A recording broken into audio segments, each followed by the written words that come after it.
their efforts, the nation is healthier and on the road to a prosperous and equitable recovery. We all know the racial and economic disparities that persist in Baltimore and this nation are clear, which is why a firm commitment to equity shapes everything my administration does. I am grateful to have a partner in Vice President Harris who feels the same way. The Vice President has walked the front lines of this global pandemic, visiting the healthcare professionals at vaccination centers just like this one. And to no surprise, the White House COVID Health Equity Task Force is modeled after the Vice President's bill that she put in the Senate.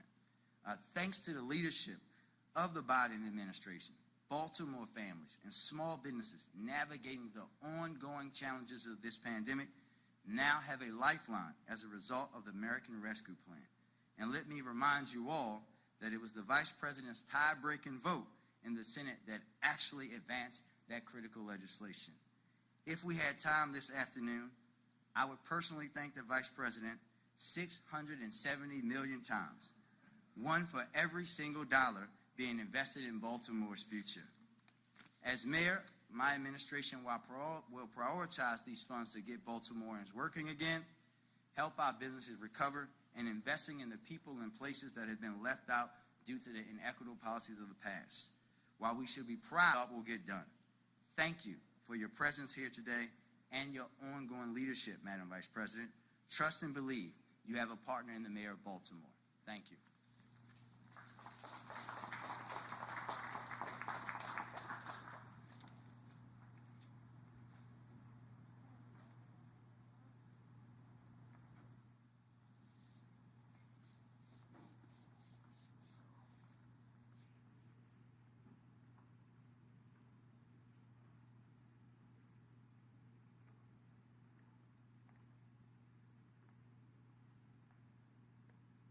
Please welcome Congressman John Sarbanes.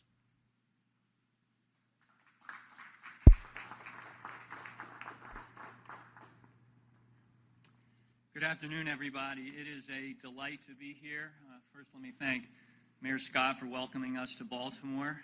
This is the third district, actually, where M&T Bank Stadium is. That's why I have the privilege of welcoming the Vice President on behalf of the House Congressional delegation. Of course, as the mayor said, the Vice President is no stranger to Baltimore. We're thrilled that this was her first stop after that amazing speech last night, the presentation from President Biden to the country about the vision that his administration has for our country. I want to first of all thank the administration for all the efforts with respect to the vaccines. The governor talked about this. The ramp up that we've seen in terms of getting that distributed across the country has really been breathtaking over the last few weeks. And we know that the whole Biden team is responsible for making that happen. And thank you, Dr. Fauci, for your leadership in that effort. I want to thank the administration, President Biden, Vice President Harris, and their entire team, of course, for the American Rescue Plan.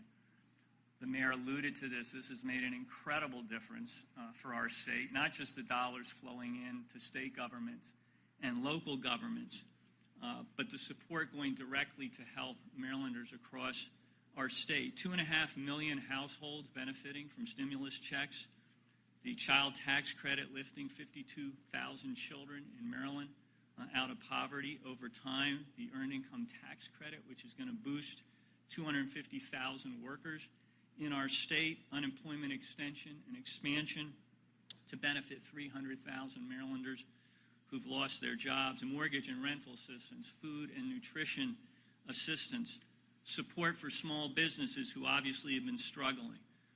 This has made an incredible difference. But as President Biden said last night, it's not enough for America to be back, which is what the rescue plan was designed to do. We have to be back to stay. We got to make sure that we're going to still be strong in a year, in 5 years, in 10 years, and that's what the investment behind the American Jobs Plan is all about, the American Families Plan, putting people to work and giving people a chance to make it in this country, including here in the state of Maryland with good health care, child care, education benefits. So we all need to do our part. That's what the president said last night. I know that's what the vice president emphasizes at every turn. As members of Congress, we pledge to do our part, to stand with this administration to deliver these priorities to the president's desk. We can get this done. We can lift up the country, as the president indicated yesterday. The future is ours if we seize it. Thank you all very much.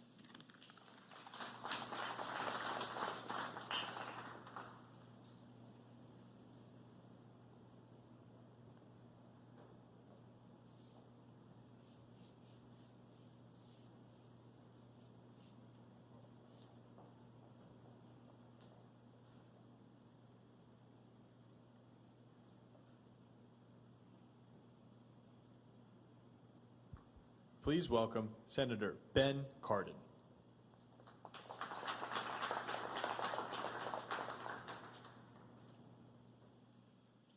Good afternoon. Let me join Congressman Sarbanes and Senator Van Hollen and Congressman Mfume from our federal congressional delegation to welcome the Vice President here to Baltimore. I must tell you, it was a great sight last night to see Madam Speaker and Madam Vice President on the podium as Joe Biden delivered his first State of the Union address. It was an historic moment. Vice President Harris is no stranger to Baltimore, as many of my colleagues have already pointed out. Her national campaign headquarters was located within walking distance of this stadium. She is familiar with Baltimore, and we thank her very much for her leadership. On behalf of the people of Baltimore, I want to thank the Biden-Harris administration for getting America back on track. Thank you from the people of Baltimore, and now every person of age will be able to be vaccinated. We have the supplies. We have the distribution system in place. Every person of age can now be vaccinated. Thank you to the Biden-Harris administration. And they're doing it in a way of equity to all communities. Schools can now open safely. Marylanders can return to school. Thank you, Vice President Harris, for your leadership. You've lifted Maryland children out of poverty. You've helped American families deal with the tragedy of COVID-19, the health and economic tragedies. My virtual guest last night to the State of the Union address was Anita Levitas, who is the owner of Sobe Cafe, located at Cross Street, not far from here. She would not be in business today but for the help of the Biden-Harris administration. We've saved millions of small businesses because of our actions, and our economy can now recover. Thank you also to the Vice President and the Biden-Harris administration for not stopping just with the passage of the American Rescue Plan. We're now moving forward on modernizing America's infrastructure and investing in American families. We are now prepared to move forward. I have one further request. I appreciate, Governor, we want the Vice President to attend a Ravens game.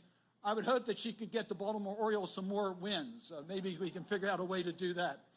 But we do appreciate everything you've done. We're proud. I was proud to represent the people of Maryland at the State of the Union address last night. The Biden-Harris team represents strong, compassionate, effective, value-based leadership for America and our global challenges. And it's just the first 100 days. It's an honor to have the Vice President in our city.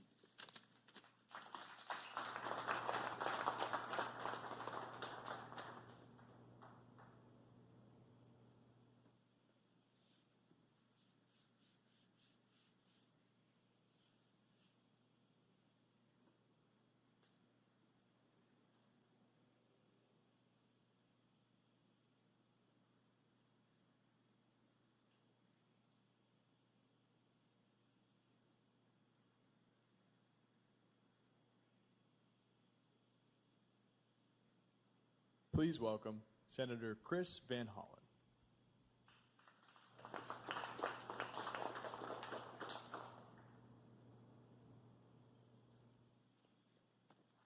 Well, good afternoon, everybody. I just a little while ago had a chance to tour this terrific site with the Vice President, and I want to start the way she did on every stop along that tour, and that is in thanking our frontline workers, thanking the FEMA staff, University of Maryland Medical System, our military personnel, and everybody else who's part of this team to get vaccines into people's arms so they and everybody else can be safer. I have a personal reason to thank them too, which is this is the place where my wife, Catherine, got her vaccine shots a couple weeks ago.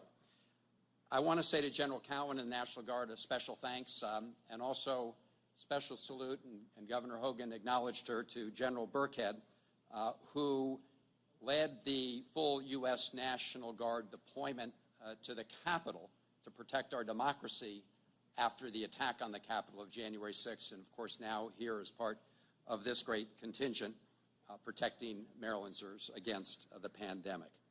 I also want to commend Mayor Scott for his leadership in a great American city during very difficult times, and to our other county executives and local leaders who are here and are providing services on the front line. I want to thank Governor Hogan and your Team Maryland group for all that you've done. And I'm very pleased to be here with some of my colleagues from the federal Team Maryland, Ben Cardin, who's been just a great leader in the Senate, John Sarbanes, who you heard from, Kwasi Mfume, who is here, Dutch Ruppersberger, of course, represents the great city of Baltimore, and all of them, together with most of the Maryland delegation, joined together to vote for the American Rescue Plan. And the person, as the mayor indicated, who cast the deciding vote that allowed that bill to move forward, the American Rescue Plan, was Vice President Kamala Harris. And like Senator Cardin, I was proud to be in the House chamber for the joint session last evening and see Vice President Harris together with Baltimore's daughter, Speaker Nancy Pelosi, as they joined together and as President Biden put forward the plan for the Biden-Harris team. And the president spelled out a great plan for how we're going to move the country forward, but he also pointed out that we are already on the move. First of all, we now have a president and a vice president who take science seriously and listen to our healthcare experts. Thank you, Dr. Fauci, for being a strong and steady voice throughout this pandemic. And during the tour, we saw one of the people getting their shots with their Trust Fauci mask on. I think you got a photo shoot with them. But thank you, Dr. Fauci, and your entire team at the National Institutes of Health and other healthcare workers around the country. Thanks to the Biden-Harris team's actions, we are now defeating this pandemic. As of yesterday, over 220 million vaccine shots had been administered around the United States, and the Biden administration has been working overtime to make sure that they're delivered in an equitable manner, in many cases providing vaccines directly to community health centers around the country. So after 100 days, we are exceeding expectations in terms of the numbers of shots delivered.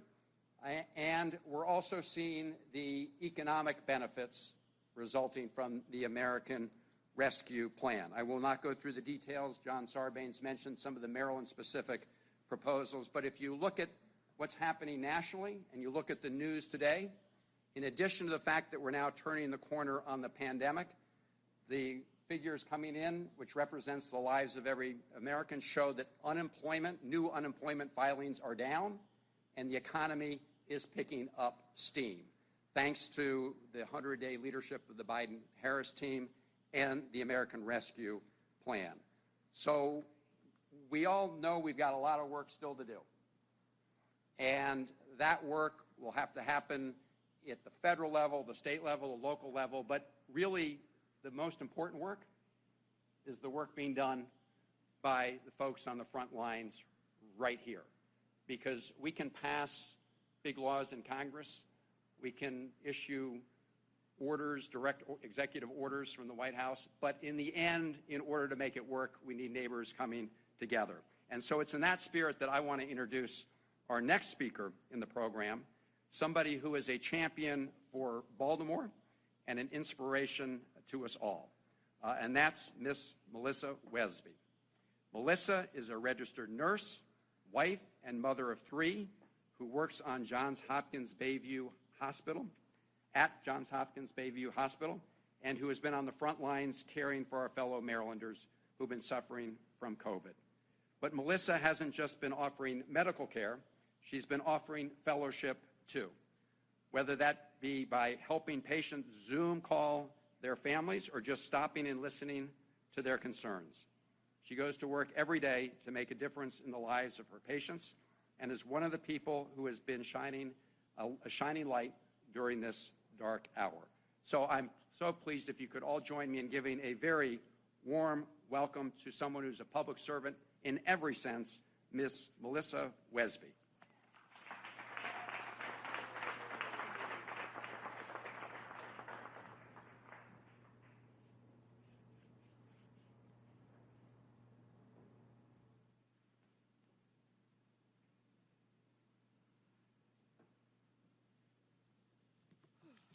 Hello, everyone.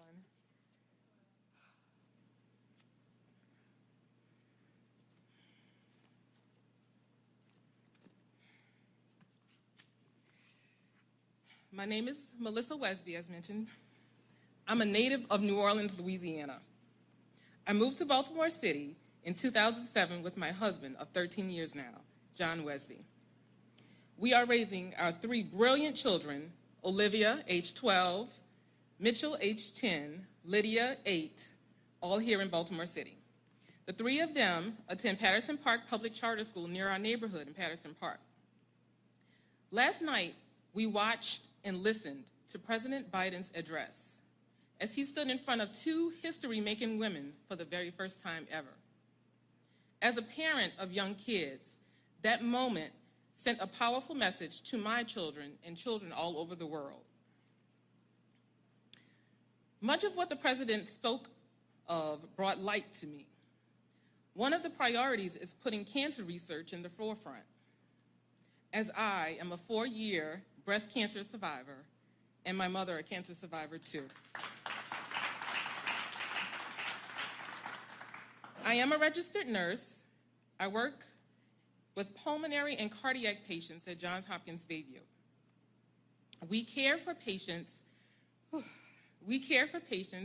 who are currently COVID positive and who are still having symptoms of COVID thereafter. My colleagues and I have worked tirelessly, y'all. It's been a change from the norm. The effects of the virus have caused us to change our lives in several ways. We've had to learn to work and live our lives very differently from what we are used to.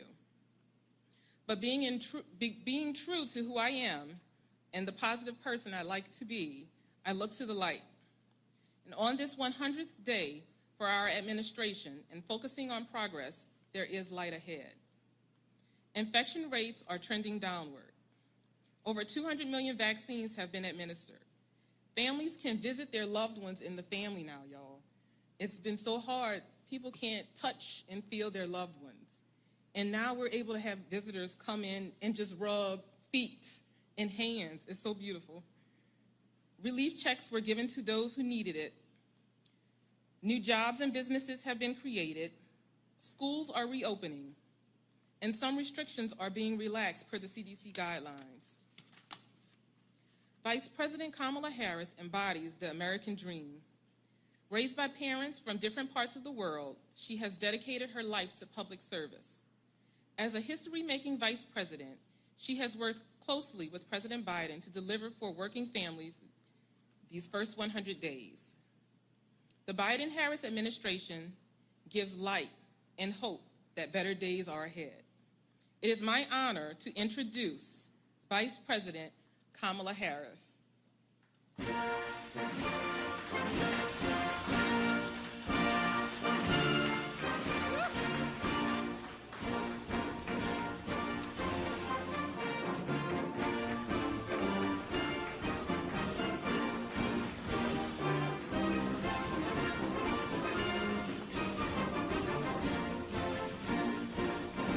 Thank you all. Thank you all.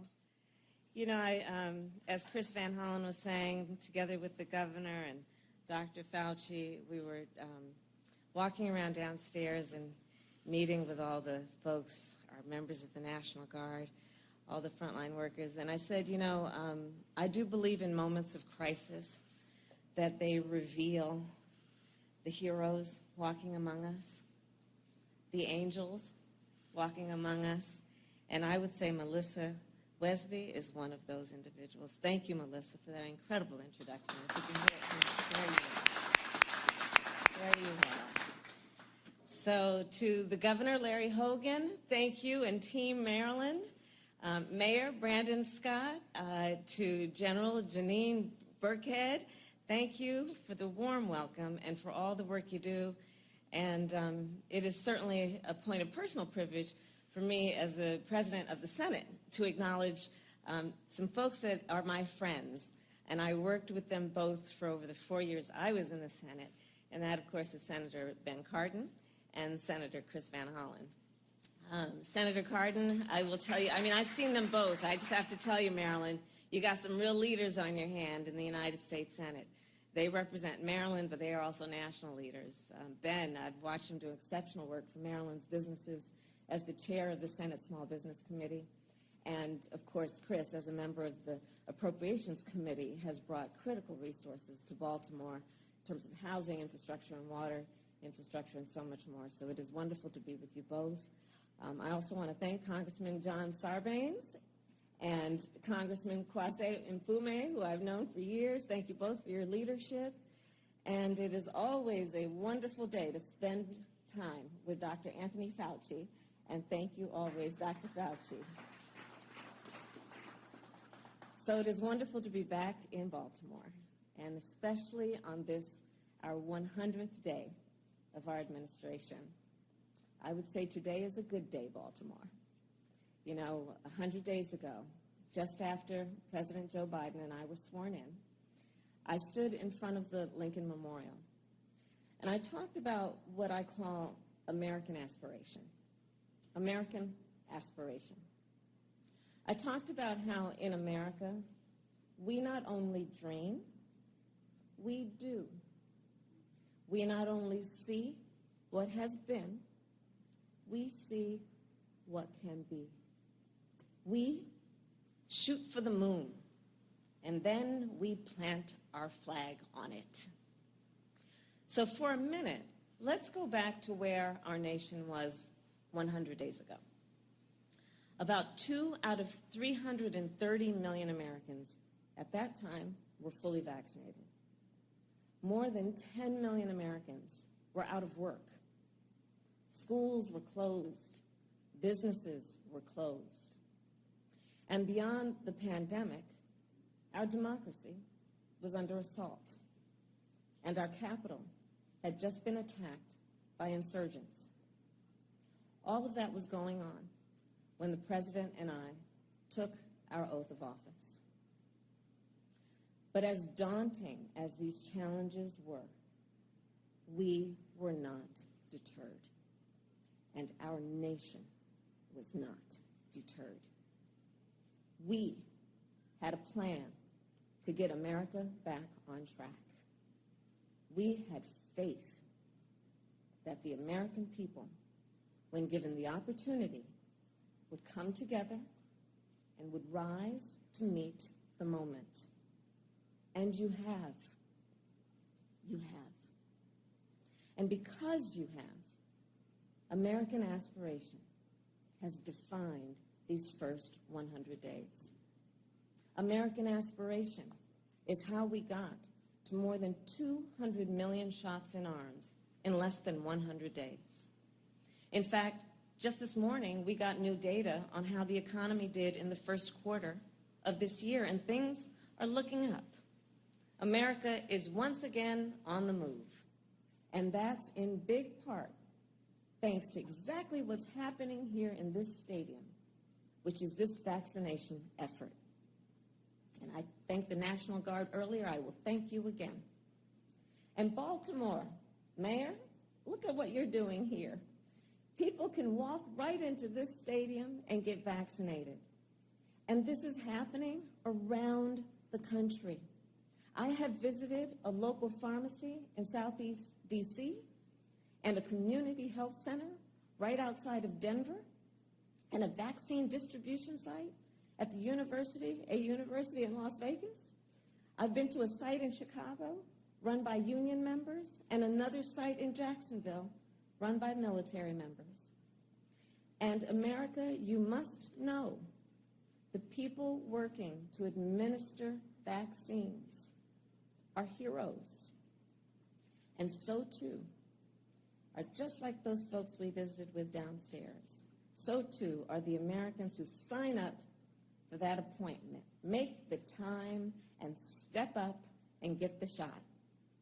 And if you haven't been vaccinated yet, or if you know somebody who hasn't, please ask folks to just roll up their sleeves.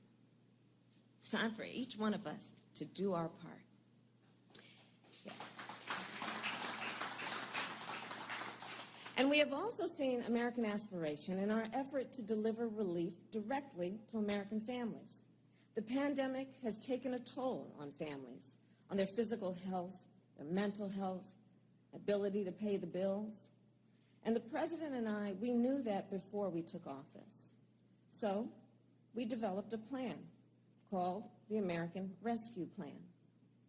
And it was designed and intended to help people out. And it was a big plan to tackle a big crisis. And some said it was too big, but we went for it anyway. And the American people rallied around it. Across our country, Democrats and Republicans alike voiced their support. And on day 50 of our administration, President Joe Biden signed the American Rescue Plan into law. And as I said then, President Joe Biden, well, he had a clear vision and clear purpose. And let me tell you something. He never forgets who we are doing this for. It is for the American people. It is for the American people that we have delivered relief checks to 160 million folks. It is for the American people that we have lowered health care premiums. It is for the American people that we have cut taxes for families with children. And it is because of this law that we are lifting half of America's children who are living in poverty out of poverty. Think about that. Think about that. Half of America's children that are living in poverty will be lifted out of poverty. So that, folks, is what I call American aspiration. And we have also delivered support directly to small businesses because, of course, small businesses are part of the fabric and the culture of a community. Baltimore knows that well. Our small businesses employ about half of America's workers. And making sure small businesses have access to capital is a big part of the work that I have been doing. I am proud to report that we have provided relief to 4 million small businesses in our country. Which brings me then to jobs. In 100 days, we have created more new jobs than any other administration in history. And Baltimore, we are just getting started. Right now, we have 2 more plans that we are working to get passed. The first is the American Jobs Plan. It will be the largest job investment that our nation has made since World War II. Because the fact is, Too many people, including too many people right here in Maryland, are still out of work.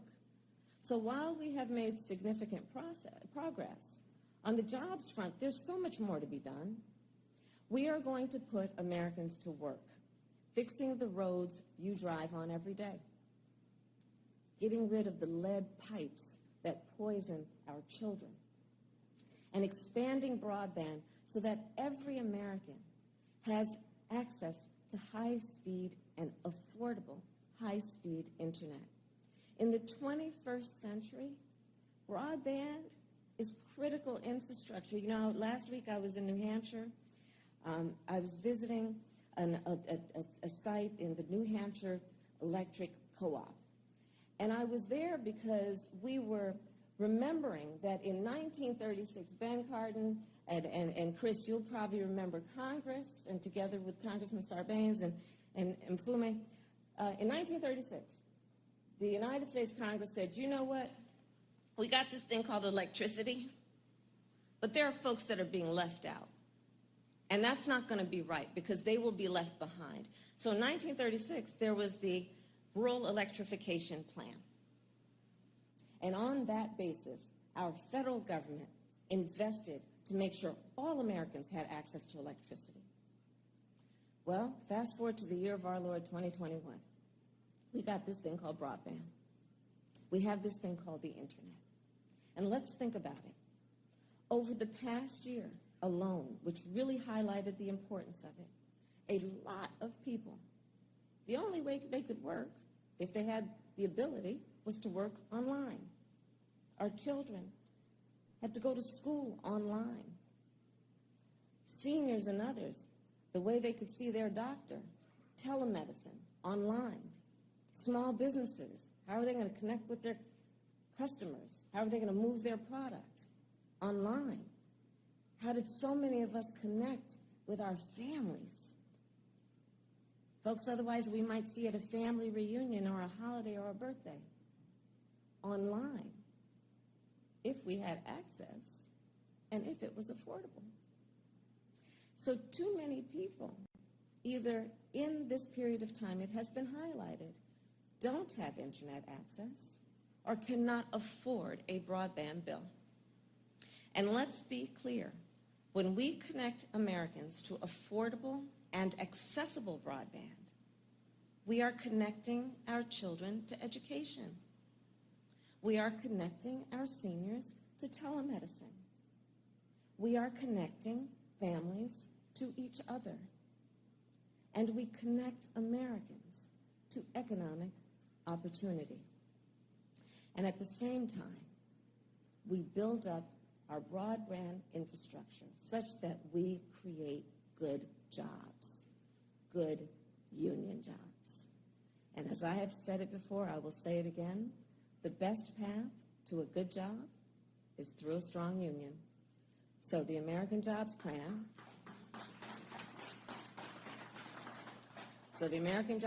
will put America to work. And the second plan is the American Families Plan, which will make it possible for people to work.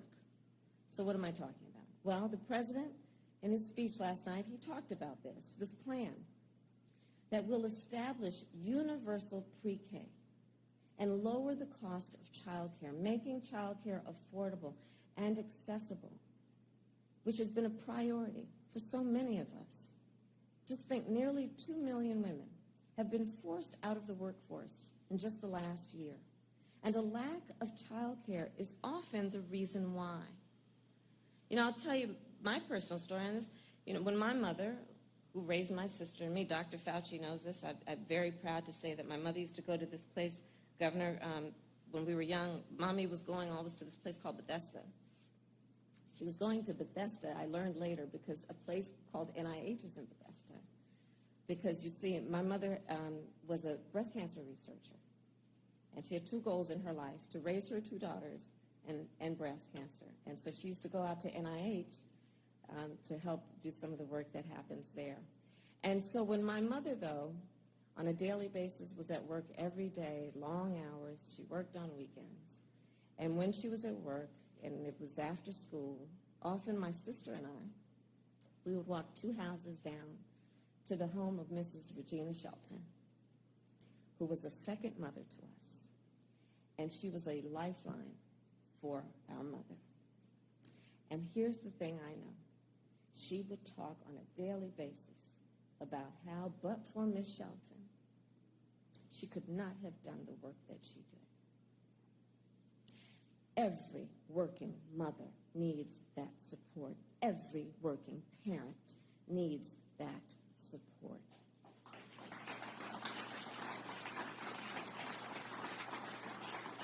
And a competitive economy requires it. A competitive economy requires a skilled workforce too, which is why we will also create more opportunities for education after high school. So let's think about that. 12 years of education is the norm, has been the norm, but in today's world, 12 years of education is just not enough. So let's invest in education after high school, understanding that we also must invest in opportunities for folks about which path of education after high school they want to take, that they choose to take. Let's think about what we need to do, education after high school, to invest in apprenticeships. We will give every American with this plan 2 years of free community college, and we will make college more affordable for millions of students, because there shouldn't only be one educational path to success.